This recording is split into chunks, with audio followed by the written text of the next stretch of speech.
Này ướp bao lâu em? Dạ cái này á hả, nếu mà ướp mà để cho nó thấm vị luôn á là em sẽ để nó qua đêm. Qua đêm. Dạ. Ủa, cái này là cái gì vậy Thư? Dạ thịt này á hả, tụi em ướp xong á là tụi em sẽ nướng bằng lò quay trước, nên là tụi em sẽ hạn chế tối đa cái sự tiếp xúc của thịt với lại than. Tụi em sẽ nướng cho miếng thịt nó tái chín gần tới rồi á. Đó, thịt chín nè, để mình coi cái thịt này nè. Ồ, nó chín sơ nè mọi người. Đó, tiệc chiêu nướng 2 lần.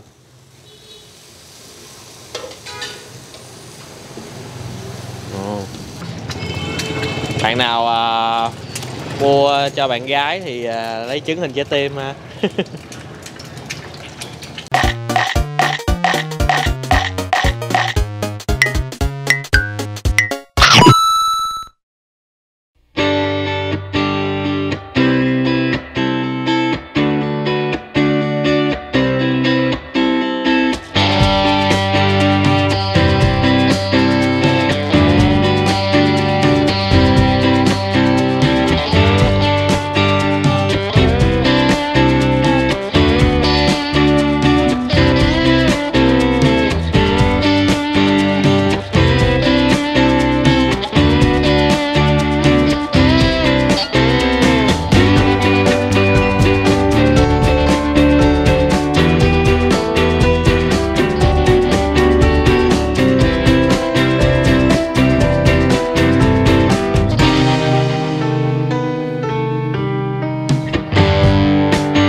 Xin chào cả nhà, Gia Phú và Mèo. Rất vui được chào đón cô chú anh chị và tất cả các bạn đã đến với PM Food Travel. Thì đã lâu rồi mình không có ăn cơm tấm. Cơm tấm là chân ái. Thì ngày hôm nay chúng ta sẽ đi ăn cơm tấm ở trong hẻm nha mọi người. Thì cái hẻm này nãy mình đi theo cái hướng của mình đó thì nó hơi sâu và dài. Thì ai rành địa chỉ ở đây thì mọi người chắc sẽ có đường tắt hơn. Thì mọi người đi theo đường Âu Cơ đó nha, để quẹo vô được cái hẻm Lạc Long Quân này. Địa chỉ ngày hôm nay mà Phú muốn giới thiệu đó là 752/134 đường Lạc Long Quân, phường 9, quận Tân Bình. Đó, từ Âu Cơ quẹo qua đây thôi. Đi khoảng tí xíu cơm tấm mắm kẹo Xuân Vi. Đây là một địa điểm mà một số người bạn của mình đã chia sẻ. Ở đây thì đa phần là bán mang đi, nhưng mà các gia vị, các nguyên liệu đều là làm tươi mới, làm ở nhà. Thì bây giờ mời mọi người chúng ta cùng nhau theo dõi cái quy trình nha. Đừng quên like, share cũng như ấn nút subscribe. Cảm ơn cả nhà rất là nhiều.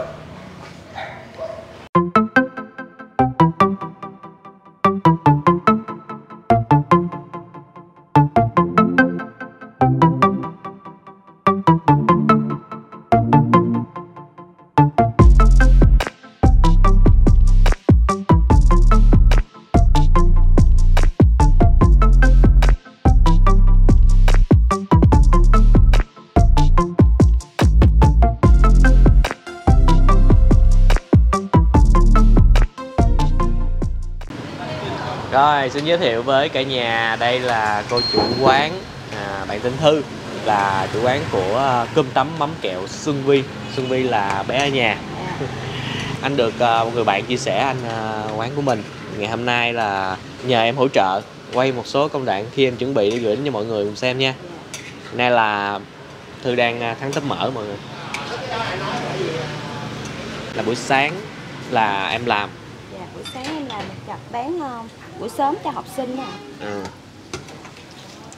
Bây giờ là chăm hàng bán buổi trưa. Chỉ bán từ buổi sáng thôi đúng không? Dạ, buổi sáng tới buổi trưa tầm 12:30, 1 giờ em mới dọn. Chiều là không có bán. Dạ, chiều không bán. Cái tấp mỡ của em là tấp mỡ màu sáng ha. Ủa, anh thì không có gành nấu ăn, anh không có biết. Anh thấy còn cái tấp mỡ cái màu nó sậm hơn là do tại sao ta?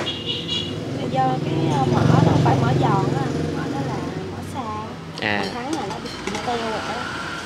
Thắng cho nó teo lại nó mới giòn, còn cái này là mỡ giòn. Anh thắng nó vừa chín tới là nó giòn.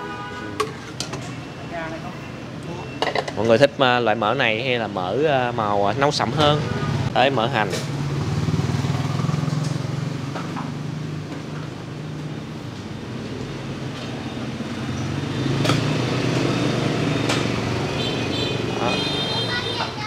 Đúng nghĩa mỡ hành luôn nè mọi người. Một số nơi thì họ dùng dầu teo.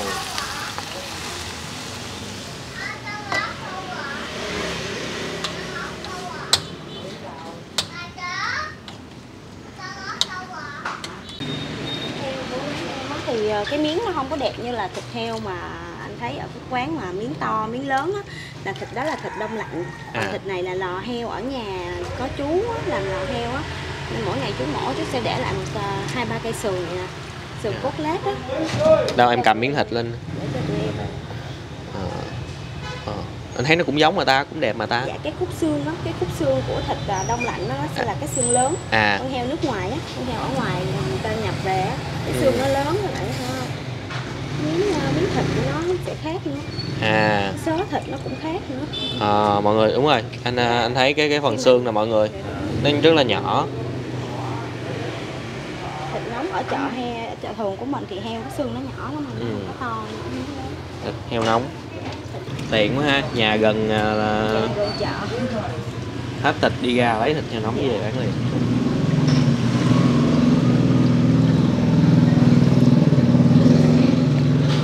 Rồi tới giai đoạn ướp thịt.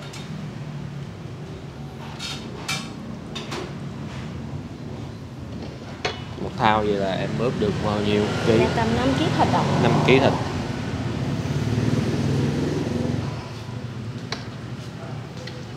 Cái anh chia sẻ điểm mạnh của mình đi, cái ướp thịt của mình nè. Dạ cái ướp thịt này á là ở dưới nhà em á, là ba mẹ em với cô em bán là lâu rồi. Xong rồi sau này tụi em bán cơm á, thì thèm cái vị cơm tấm hồi xưa á, nên là xin cô bí quyết ướp thịt. Rồi nước mắm là của bà chỉ lại. Nước mắm kẹo. Cái sốt thịt thấy nó sệt rất là đặc. Em múc một cái muỗng cho mọi người. Sốt đó. Một muỗng nữa nha. Rất là sệt. Này ướp bao lâu anh?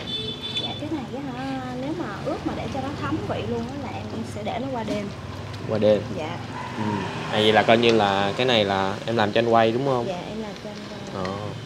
Thường là em sẽ ướp vào buổi tối, sáng dậy lại em nướng nó thấm được.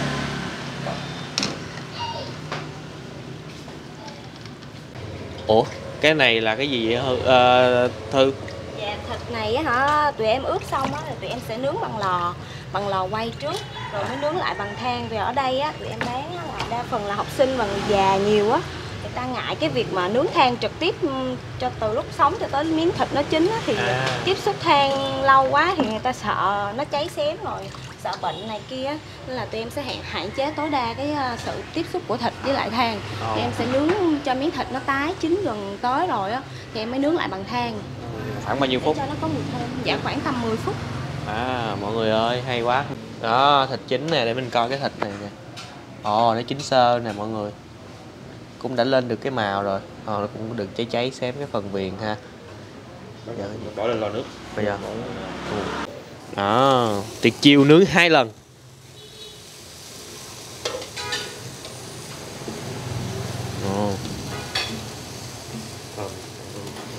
Thơm quá.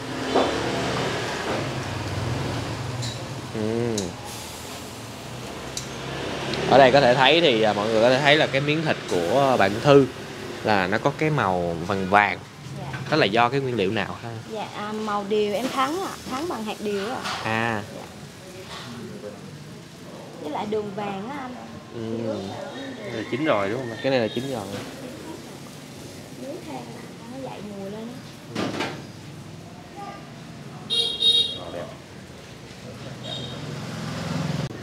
Thêm cảnh nướng thịt cho mọi người đi, cái cảnh này hấp dẫn.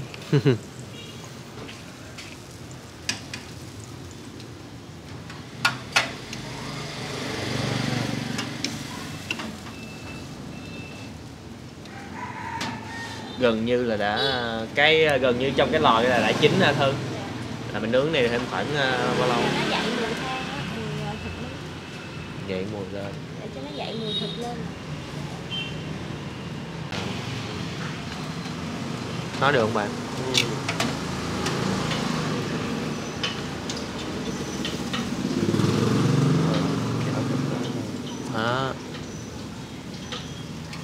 Không biết là sở thích của mọi người là thích thịt như thế nào ha? Với mình thì ăn ngon là được. Đó, thì màu thịt ở đây nó sẽ vàng vàng. Nhiều bạn thì lại thích cái dạng cái màu cam cam đỏ đỏ, hoặc là thích cái màu nó vừa phải, như cái màu này là màu vừa phải của miếng thịt. Đây cả nhà ơi, trứng hấp nè cả nhà ơi. Ủa cái khuôn này đang hiện tại là có gì vậy Thơm? Dạ, khuôn chả của em thì hoàn toàn là từ thịt xay với lại nấm mèo với lại trứng vịt, không sử dụng miếng. Vậy là cái màu trắng này là lòng trắng trứng đúng không? Dạ. Giờ em đổ cái lòng đỏ vô. Dạ, em tráng mặt lại bằng lòng đỏ trứng vịt rồi. Tạo màu nè mọi người. Dạ. Ủa nhưng mà tại sao em không sử dụng miếng? Dạ, tại vì cái phần miếng nó được bỏ vào đó, là nếu như mà anh sử dụng nhiều quá hoặc là ít quá thì nó sẽ bị nhão, tùy thuộc vào cái nhão, với lại ít quá thì nó bị khô, và nhiều quá thì nó bị nhão, là em hoàn toàn sử dụng bằng thịt bằm cho cái miếng chả nó có độ ẩm vừa phải thôi ạ. Ok. Đó, miếng trứng chín rồi. Rồi cắt đi Thư ơi. Rồi nhìn nó đẹp, nó ngon quá. Đây là thịt không.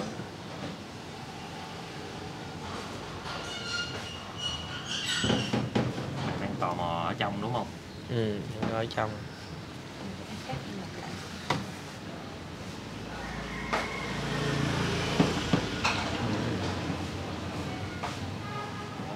Nóng không?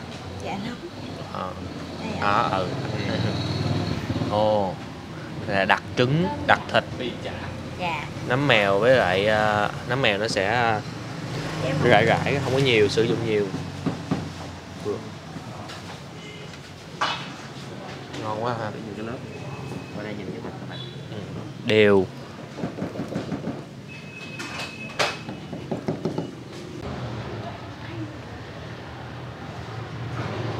Rồi trộn thính nè cả nhà ơi.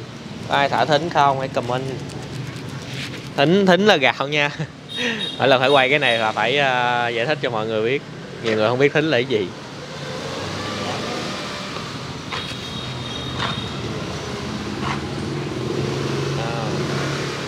Cái thịt em xài cũng là Thịt nạc ạ.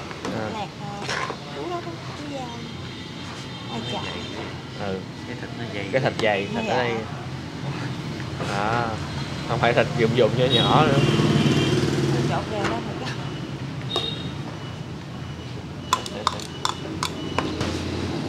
có thể thấy là em trộn thính vừa đủ ha, không có nhiều thính, không thiếu cái này được.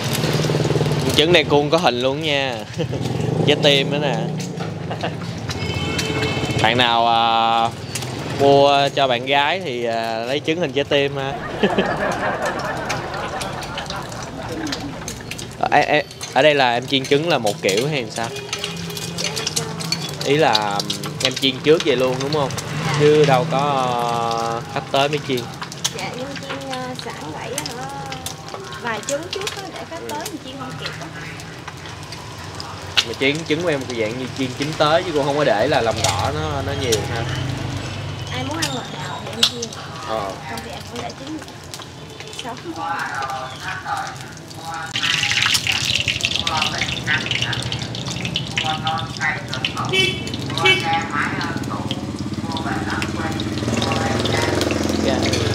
Cà phê nhỏ nhỏ.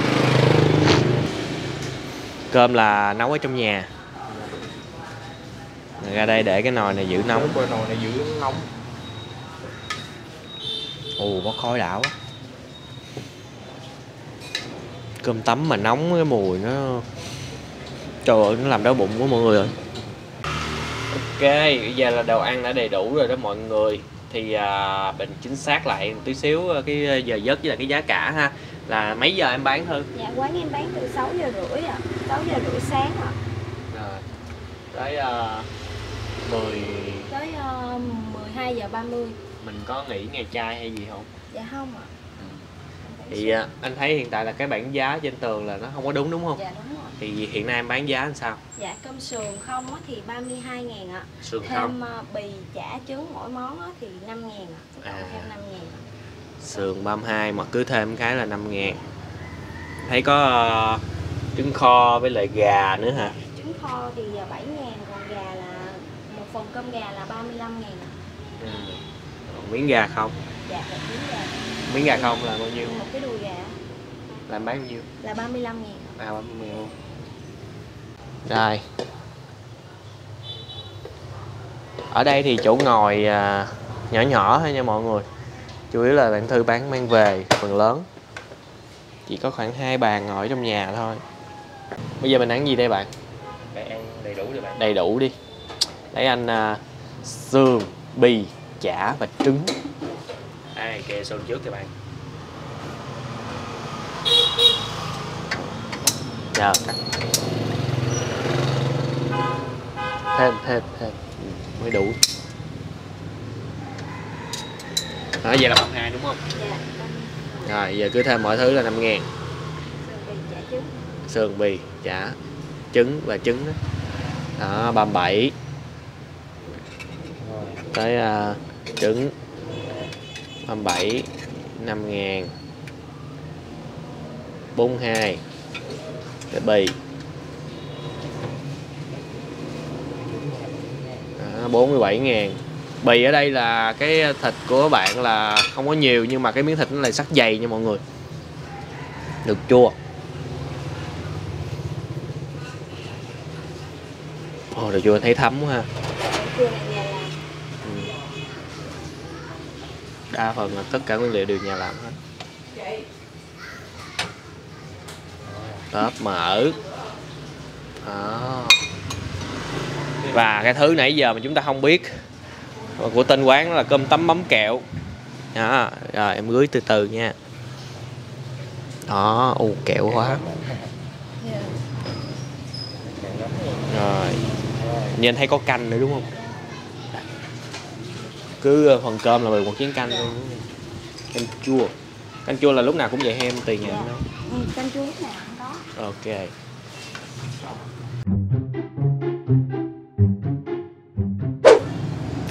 Ok, thì như nãy Phú chia sẻ thì cái không gian ngồi trong nhà chỉ có khoảng 2 bàn như vậy thôi. Ở trong nó hơi tối cho nên là mình đem cái bàn ra đây để mình đặt quay sơi sáng, và cái chỗ này cũng hơi nguy hiểm tại vì hẻm xe nó cứ chạy qua chạy lại. Rồi thì giá tiền cho một dĩa cơm sườn sườn nóng nha mọi người là 32.000, cứ thêm một topping là 5.000. Cái cơm gà hồi nãy á, bạn nói lộn là 25.000 là mua cho cái gà không, còn dĩa cơm gà là 35.000 nha. Bán từ sáng đến trưa thì cơm tấm Xuân Vi sẽ có qua các app như là Shopee nè, Now nè, Grab nè và Paymin, thì mọi người có thể search để mua mang về ha, cơm tấm mắm kẹo Xuân Vi. Rồi Gia Phú xin mời cả nhà cô chú anh chị và tất cả các bạn chúng ta cùng thưởng thức dĩa cơm tấm lâu ngày không được ăn. Nước mắm là giai đoạn chúng ta cần thử, dùng nĩa thử nước mắm.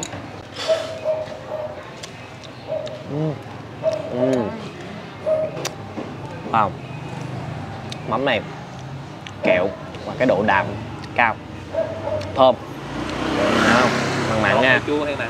Mặn mặn, ngọt ngọt chứ không có chua. Em đặt tên cơm tấm là cái điều là mình hay cũng thường nói rồi, rất là khó hiểu, đó là nước mắm khi chúng ta nếm không thì nó mặn mặn ngọt ngọt, nhưng mà khi chan vô cơm thì nó lại hòa quyện, nó lợi hại như vậy đó cái món cơm tấm của chúng ta. Rồi chan miếng nha. Mắm kẹo.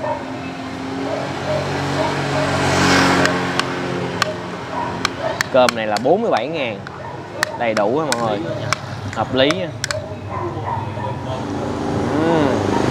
Những cái hạt cơm tấm rời nhỏ. Cơm nhỏ.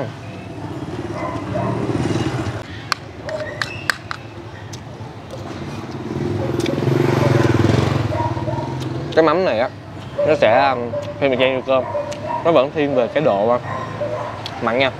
Khi mình chan vô cơm thì giờ mình ăn á, mình phải cảm nhận được một chút vị chua chua nhẹ. Rồi mình về mặt bằng miếng sườn nhưng mà một tí xíu nha, có chỗ trống rồi, ăn miếng cơm có chỗ trống rồi đó. Nói chung á, mắm là chất lượng nha mọi người, còn khẩu vị mọi người thiên về mắm như thế nào nữa thì cái này là tùy theo khẩu vị mọi người. Cơm là tơi nè, nóng nè.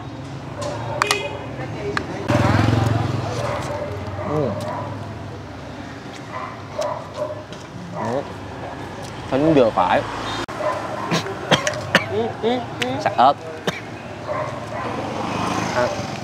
Bì là thịt dày, ít thịt nhưng mà thịt dày.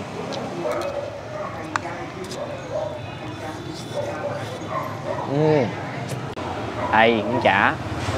Trong các món cơm tấm thì Phú thường đi ăn là Phú thích ăn chả trứng. Nhưng mà cũng tùy quán thì nó mới hợp được cái vị chả của mình. Có nhiều quán mình ăn thấy ra cái trứng nó không có đúng cái vị á. Cắn nha mọi người. Miếng trứng đẹp quá ha. Nó chắc khói luôn, mịn.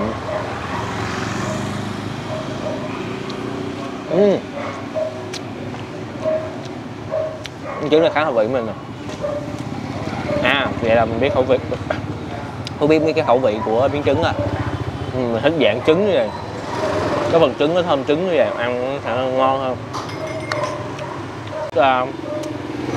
Thịt nhiều hoặc là nấm nhiều thì cái này tôi thấy là đặt thịt ở trong, nhưng mà nó cũng không phải quá chiếm nhiều để ăn ngán.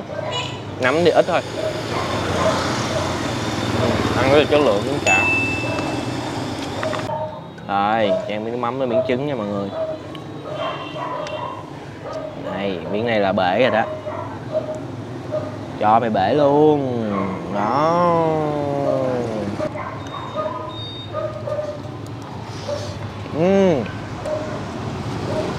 Bắp mỡ.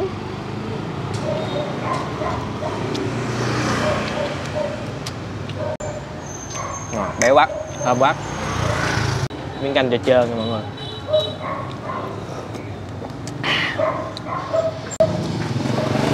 Nói chung á, sở dĩ mà mình hay kiếm những cái quán trong hẻm, và tại sao thường những cái quán trong hẻm á nhiều khi nó ngon hơn những cái quán lớn ở ngoài là vì sao? Thứ nhất là trong hẻm người ta bán với cái số lượng vừa đủ trong ngày thôi, cho nên người ta cân đo và đong đếm được cái định lượng, người ta đo được cái chất lượng những từng nguyên liệu của mình, cho nên nó đảm bảo được cái gọi là cái phong độ.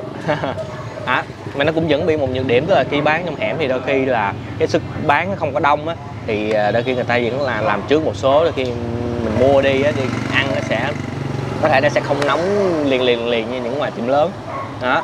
Nhưng mà ở đây thì cơm nóng rồi đổ vô, thì khi mà mình mở ra mình ăn thì nó vẫn sẽ làm cái cơm nó làm nóng một phần nào đó và cái đồ ăn lại. Và đây là miếng thịt.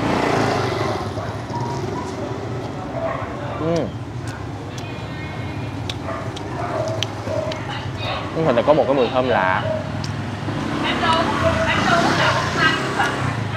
Thịt nó sẽ mềm, nhưng mà cái phần mà nướng bên ngoài nè mọi người, cái phần viền thịt ở ngoài nè đó, nó sẽ hơi khô khô. Đây cái phần này đó, mọi người nhìn thấy cái phần này không? Đó là không có bị cháy xém khác với cái tiệt chiêu mà nướng 2 lần của bạn. Nó mềm không? Mềm, ăn ngon, lại thịt nóng, cay cay. Rồi, cán mắm á, tới giờ bào đó. Cán mắm à. Nước mắm kẹo thì rõ ràng là nước Bánh Chan thì nó sẽ không hấp dẫn bằng cái nước mắm kia ha. Nó nhiều á, nhưng mà nó sẽ đậm đà hơn, hương vị hơn. Trộn cái thứ lại.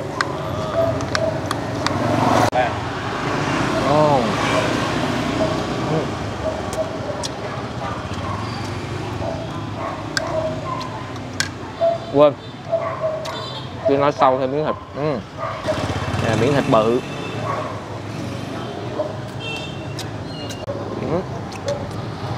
Nó chỉ hơi khô nhẹ thôi, nhưng mà về cái gia vị á, tôi thấy là chút mặn ngọt rất là tiêu vị, ăn thơm, mềm thịt đó.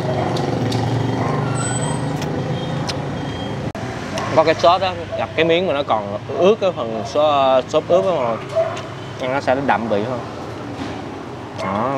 Một chiếc clip cơm tấm ngày hôm nay rất là ưng bụng.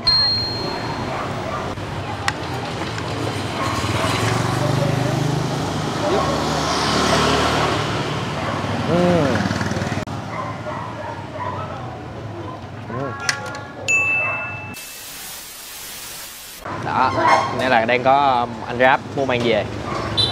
Shopee, Now, Grab và Paymin. Mọi người có thể đặt để ăn thử xem nha. Thì cá nhân mình thấy á, thì cái với dĩa cơm ở đây nó sẽ có một cái hương vị riêng So với những quán cơm mà mình thường ăn ở ngoài, nó sẽ có cái thịt ăn nó cũng có cái mùi thơm và cái nước mắm nó khác biệt. Thì những ai đã từng ăn quen những cái nơi cơm tấm khác mà bây giờ những nơi đó nó đổi vị hay là còn không còn hợp khẩu vị, nhưng mà chúng ta đang kiếm những cái tiệm cơm tấm để phù hợp với hương vị mình, thì hãy thử cơm tấm Xuân Vi xem có hợp khẩu vị với mọi người không. Về chất lượng thì nãy giờ mọi người cũng đã xem rồi, từ thịt nóng, các gia vị làm rất là kỹ càng, đều là nhà làm, bán số lượng thì cũng vừa phải trong ngày, thì mình nghĩ là về cái chất lượng sẽ đảm bảo giữ được cái phong độ để gửi đến cho mọi người. Rồi, ai đã từng ăn ở đây thì cho mình bình luận ở dưới nha. Cảm ơn mọi người đã dành thời gian xem clip từ nãy đến giờ. Đừng quên một món ăn ngon, ngon hơn như chúng ta thưởng thức cùng người thân, bạn bè và chia sẻ nó với tất cả mọi người. Xin chào và hẹn gặp lại cả nhà ở những clip hấp dẫn kế tiếp.